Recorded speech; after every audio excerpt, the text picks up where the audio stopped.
Hi, I'm Mark Rossano, founder and CEO of C6 Capital Holdings, coming to you from Primary Vision Network.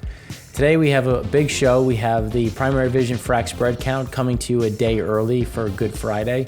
And we obviously have the catch up after OPEC, which was an interesting meeting given based on what we were expecting and then what actually came out and obviously how the market is interpreting it. So we'll go through those in different pieces. And first we always want to kick off with our favorite, the Primary Vision Frac Spread Count. So we went up by 7. So we went from 200 to 207.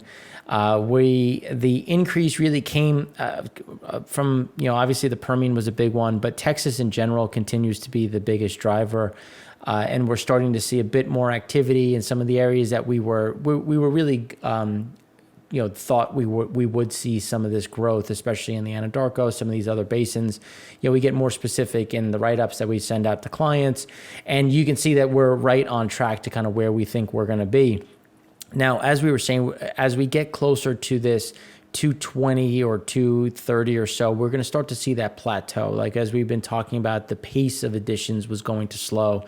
And we're going to see this shift of, okay, well, the first move was to get completions back, protect decline curves, get production to a good place, and then start worrying about DUCs. And now, we think that we're going to start to see the pace of frac spread additions slow, and the pace of rig activity coming back is going to accelerate.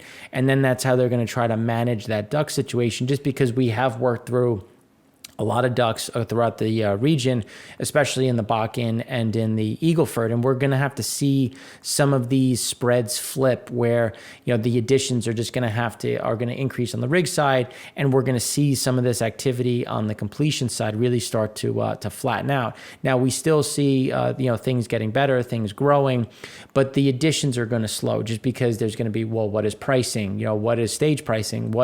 Okay, well, if you want another spread, I'm fully utilized. I have 2 in the yard. They're going to need some pieces. I'm going to have to go out and order. You're going to have to give me some pricing increases. And I think that's where we're going to start to see some of this friction where then when the E&P comes back and says, okay, well, I need that now, it's like, all right, well, the prices have actually gone up. So I think we're going to have to start to see some of this pricing pressure in order to get to that next leg, which is why we're going to take some time and see this plateau. But when we look at just the pace, you can see that, again, it's that sharp bounce off of the bottom, which was obviously the freeze off. And now we're seeing that steady grind higher. We typically see activity increase into the spring, then they flatten out in the summer, and then we get a little bit more of an acceleration in the fall, and we're moving closer towards kind of that seasonal norm as we see things going forward. Now, here's where you kind of get that backdrop of getting from, going from 195, 200, 207. This is something where now 207 can go to 209, 210. We're going to see that steady move. It'll be a mixture of, obviously, the Permian, Texas will be some of those pieces, but then some of the other areas like the Powder River Basin is starting to come back a bit. We're starting to get more in the Anadarko. We're starting to get some more in some of the fringe acreage that just needs to protect decline curves, try to manage some of that, which is obviously a big piece of it. Now, how is this activity able to come back so quickly? And when we turn to OPEC, so this chart is just looking at what OPEC has said is the new normal. So what have they come out with? So OPEC plus output will increase by 350,000 barrels a day in May, 350,000 barrels a day in June, and then 441,000 barrels a day in July. The Saudis, because remember the Saudis had that extra 1 million barrel a day cut, the Saudis are going to take that 1 million barrel a day cut back, and they're going to do 250,000 barrels a day in May, 350,000 barrels a day in June, and 400,000 barrels a day in July. So that will get them back to where they should be when you're looking at that July number. So right now, just to give you an idea, in May, they're supposed to be at, 9232. Instead, they're going to be at 8482 because they're going to bring back 250. So that, again, you're not going to see that number. Then when you look at June, you're going to start from the 84828 number. Then they're going to add back 350, and that's going to get them back to that 8832. Then when you think of that, the 400, you're getting back to 9.232. Plus, they're going to have some of this increase just because they're going to have that natural adjustment. So you can see how this is going to really stack on itself. And then when you look at what's happening in the neutral zone, they're talking about 138,000 barrels a day is their cut, which is showing just kind of what we're seeing in general. So the breakdown overall is, I think, a good backdrop here. Now, Russia has said that they're going to keep their total output over those 3 months. The increase is going to go by 114,000. So they're essentially factoring in what they've already increased, and they're just going to make up the difference with the 114,000. So in general, we're going to get, over, about 3.1 million barrels a day is going to come back to the market. You're going to have over 2 million barrels, about 2.1 coming back from OPEC, and then 1 million barrels coming back from Saudi, which is going to give you that 3.1. So we're going to get a lot of this production back. Now, the bullish side is, Saudi sees better demand, so they're going to front run that. They're trying to get in front of it. They're going to try to get in front of that. Then they're also saying that a lot of this will be consumed internally because the power burn increases for summer, for air conditioning. Again, it's tough to see given the fact that Iraq is still at a 9-month high for exports. You have Angola, which just cut pricing on some of their spare cargoes that haven't sold yet by 50 cents. So it went from $1 below dated Brent to $1.50 below dated Brent. We continue to see deferrals. We've had several deferrals just announced from April into May out of the North Sea, and now we're continuing to see deferrals in West Africa. Russia didn't sell any euros this month into Asia, which again is kind of pushing back on, where is the demand that we're going to see? And there's kind of this mixture of, maybe this was a little bit to cool off the market, but clearly, the market is up, the WTI itself is up about 215 at 61.31. Just because the view is that this is a view that demand is up, demand is getting better, and they're going to move along. But then at the same time, Saudi said that they're dipping their toe in, and they can reverse it at any time if they think they're overworking the market. But when you look at the physical market, what's actually trading in for physical delivery, prices remain soft. A lot of spare cargoes remain out there. So they're rolling over April. So you could say, they're going to let April digest. They're going to say, okay, the market sees this. They're going to let April, buy themselves another month, let some of these the cargoes go. We know Europe is locked down for another month. So then as they start to come out, let's see how this crude comes through as they get those reversals and some of that additional cargo coming in May. This is also going to time pretty closely with when a lot of the Chinese refiners come back from turnaround. So I think they're looking to try to manage that as well. Again, these are all things that'll take time to look at because when we look at demand remains the biggest concern that we have not so much when we talk about the U.S. as we discussed in the EIA show, but really when we start looking at what is happening in Asia, what is happening in Europe and Latin America. And when, we're going to go through some of those key points in the next few slides. But if you have any questions on this, this is going to be an interesting one in general, because when we look at, what is happening from the OPEC side, so OPEC is going to increase production 600,000 barrels a day in May, 700,000 barrels a day in June, and 841,000 barrels a day in July. So that's where we're going to continue to see these additions, and again, reversing a lot of that when I talk about, what are we going to see coming to about, a little over 2 million there. And then when we look at what is, Saudi coming back with. So then when we look at some of the data points that came out, one of the things that surprised me was the initial jobless claims. And the reason why it surprised me was because I was expecting another decrease in initial jobless claims, because we do have more open table. Like if you look at the restaurant data, there was this shift in terms of just people moving about. So it was something that I wasn't expecting to see. It could be some latency. When we look at continuing claims, they were up again to 3.794 versus expectations. So that's something that we're going to talk about in a minute, because that's something that I think is an interesting, what we need to consider when we start looking at what is the health of the recovery and how quickly will we see that, given that crude prices are back up, gasoline prices are recovering based on some of the give back that we've seen.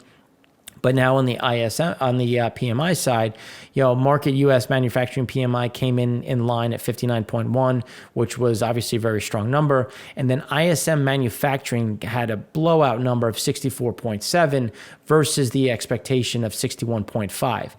Now, we want to break down what that looks like and what is driving that, because there's some good in it and then there's some negative, and not so much negative in the sense where this is a good number, but it's negative for the consumer if we start breaking it down to, okay, well, where are prices going and what does that mean for inflation?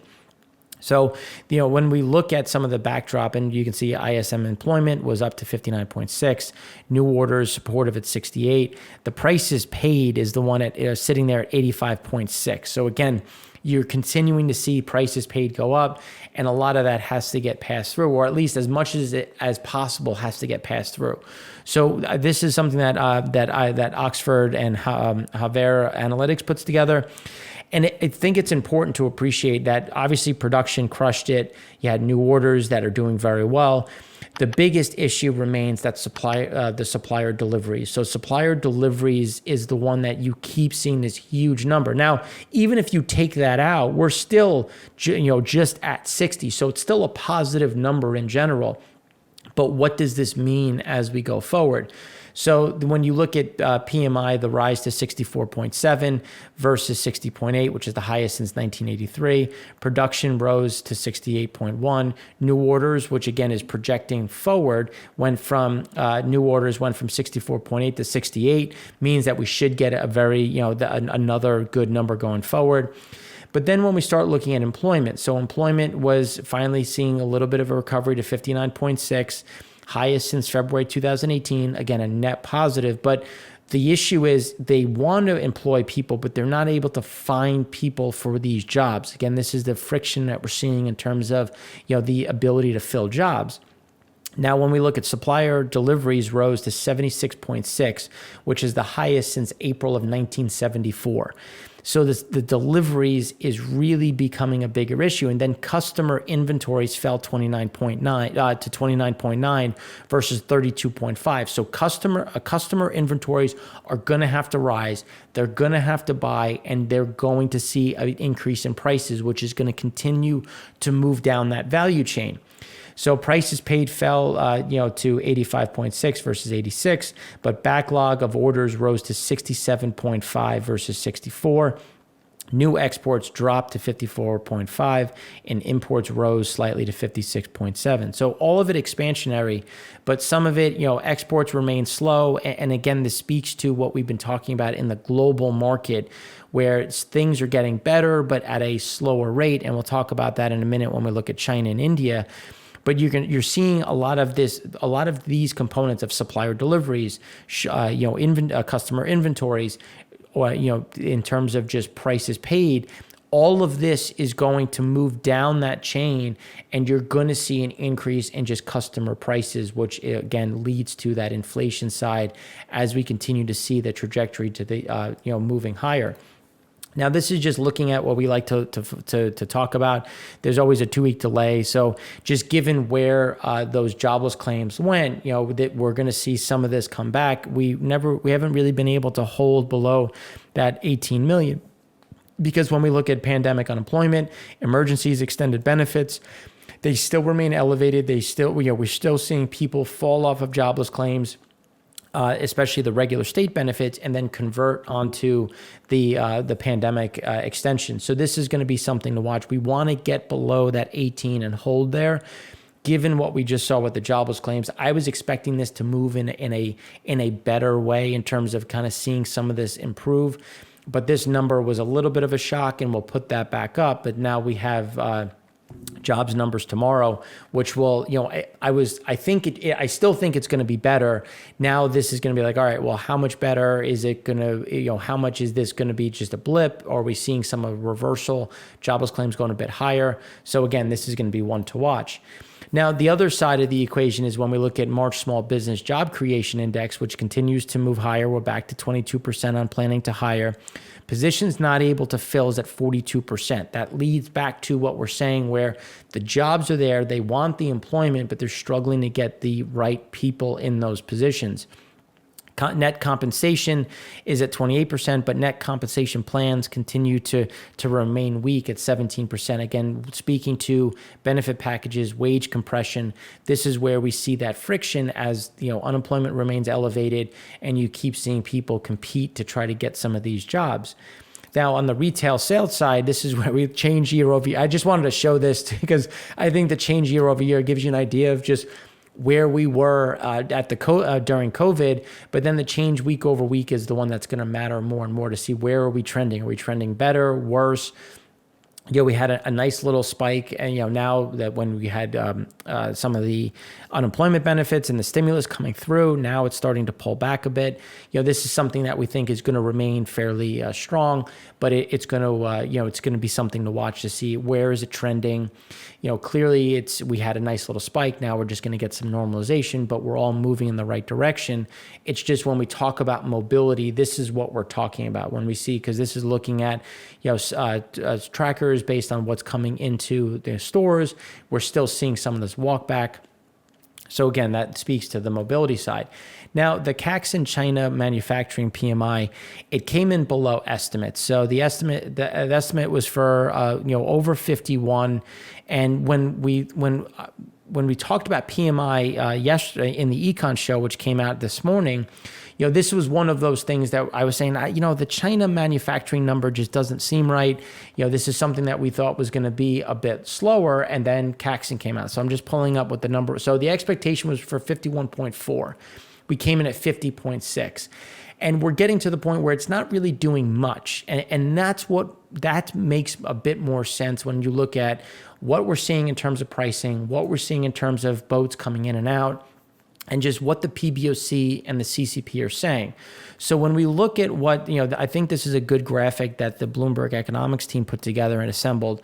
When you look at the dashboard of what is the PBOC doing, and a lot of the things that we've seen keeps pointing to just more tightening, a bit more, taking some of that liquidity out of the market, which we've been seeing. And that's why we think that some of this, we're going to see some of that slowdown. And it's not going to be huge. It's not going to be this massive, like, oh, we're going to go from 50 to 30. It's just going to be, they need to see some of the liquidity slow down, some of that debt coming out of the market, which again is going to cap just how much activity we see within China in general. Now, India is another one where India, 8 core industries, overall growth rate, it dropped. This is for February. And this is what we've been talking about when we look into January, February, then into March. As COVID cases increased, as we had increase in lockdowns, some of these pressures continue to arise. And these are two big oil demand centers. And that's where we like to look at and say, okay, well, how healthy is demand? Where is some of this pressure? And that's why Asia still is a bit concerning when you look at that activity overall. Now, what does this all mean? So when we look at the flows in general, in terms of what is happening with U.S. PMI, what is happening with export prices, this is just looking at the commodity index and where the U.S. core PCE inflation is. And again, this is why we continue to talk about just that big increase in terms of where we think this number is going to go. And that's why inflation remains a real concern, especially when we look at U.S. import price index for China. It continues to push higher, and China is raising prices. So prices for imports from China rose 1.2% over the past year, the fastest increase since 2012. Now, just based on what new news has come out from China, they've increased prices again. So this is going to shift higher. We need to replace inventory. We're already seeing cargo ships saying that they're going to raise prices, that they're going to get a premium, which again is only going to push these prices up even further. Now, with all of that being said, we just wanted to touch on some other key commodities, and it was the U.S. states planted acres for 2021. You can see that they missed expectations by a wide margin, and we had grains essentially go limit up. So what does that mean? It goes to the exchange limit. You had them go limit up. Now they've come back a bit, but we continue to see just these shortfalls in general when we look around the world and just the buying in general, which is why we continue to be supportive of where grain prices are and where they're going, which will be that another inflationary component when you look at food in the grocery store, food in restaurants, prepared food, unprepared food. This is where we continue to see that pressure. So when we look at quarterly grain stocks, March 1st, pre-report, you can see that they continue to point towards just a lot of this pressure in general. And when we think about where gasoline prices are going, we look at corn, we look at ethanol, and we are coming into that summer driving, which kicks off Memorial Day weekend, which is why we keep talking about some of the gasoline price increases.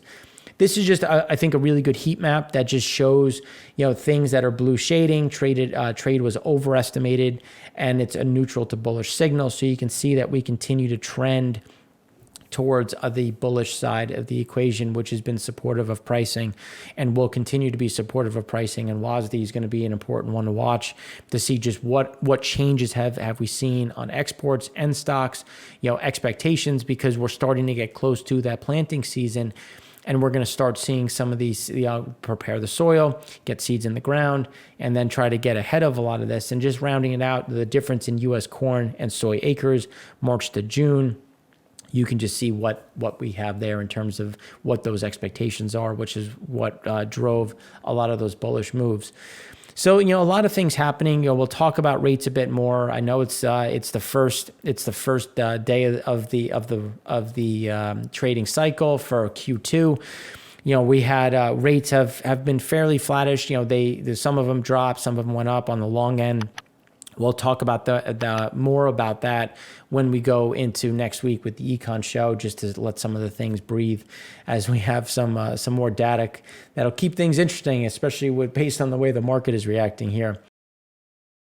So thanks again for watching. We hope you had a great spring break, great Passover, and happy Easter for those that will be celebrating this weekend. And hopefully everyone's going to have a fun spring break if yours is coming up.